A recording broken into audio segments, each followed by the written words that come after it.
Essentially, it's been a strong and successful year for the English national team, reaching the semi-finals of the UEFA Nations League and qualifying for Euro 2020 with relative ease. But it hasn't been without its ups and downs,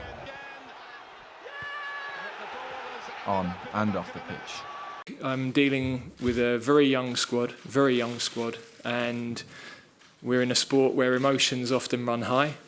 I think Raheem, in his post last night, explained that for a very brief moment his emotions ran over.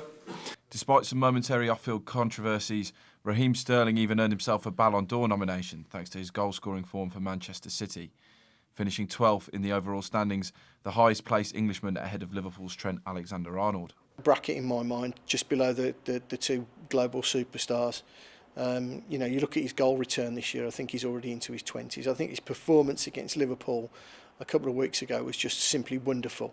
His reaction to some of the issues surrounding racism that he's been confronted with for the last 12 months has been absolutely first class. He's really turning into a role model for all the right reasons, both on the pitch and off it. And if it weren't for the fact that the bar is still being held, set so high by the likes of Ronaldo and Messi, and they will still dominate for a little while yet, that I think Raheem Sterling had a real good chance of getting in the top three.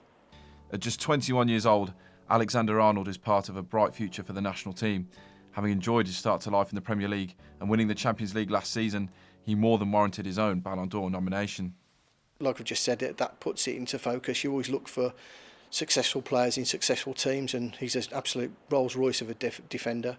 One thing's for sure, there's plenty to shout about going into 2020. Spencer Marshall, Park Life Sport.